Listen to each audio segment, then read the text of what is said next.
زمانی که ملک الموت حرکت میکنه میآیه که جان مبارک محمد رسول الله صلی الله علیه و سلم را بگیره، دروازه خانه را در میزنه.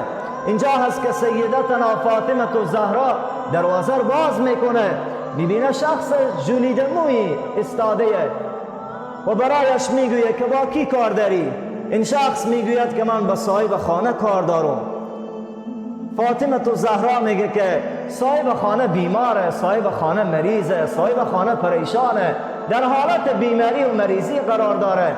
اینجا هست که ملک الموت اصرار میکنه که من با صاحب خانه کار دارم. اینجا هست که از داخل خانه صدای رعنای مبارک رسول اکرم صلی الله علیه و سلم بلند میشه.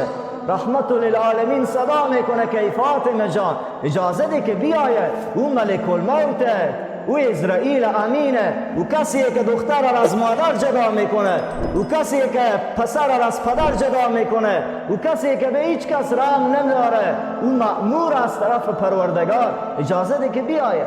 وقتی ملک الموت میآیه و از محضر مبارک رسول الله درخواست میکنه که یا رسول الله تا حال دروازه هیچ نبی و بشر را تک تک نکردم، تا حال از هیچ نبی و بشر اجازه نگرفتم. یا رسول الله شما چرا مرتبه بلند دارید که اگر اجازه بدیم شما را قبض رو میکنم، اگر اجازه ندیم پس برمیگردم.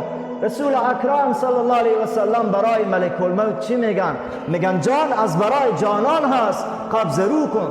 سفر آخرت چگونه سفریه؟ سفری که دوست در به دوست وصل میکنه، بندر به الله وصل میکنه. سفری که انسان را از خانه غم، دنیای فانی، محل پریشانی، انسان را به عقبا سفر آخرت، طرف آخرت، بهشت جاودان، طرف اون نعمت‌هایی که هیچ چشمی ندیده، هیچ گوشی نشنیده و هیچ در قلب بشری نعمت‌های بهش خطور نکرده.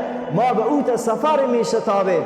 پس سفر آخرت سفریه که رسول اکرم صلی الله علیه و سلم می فرمایند من احب لقاء الله، هر کس که دیدار پروردگار دوست داشته باشه، احب الله لقاءه، الله پاک هم دیدار او را دوست داره.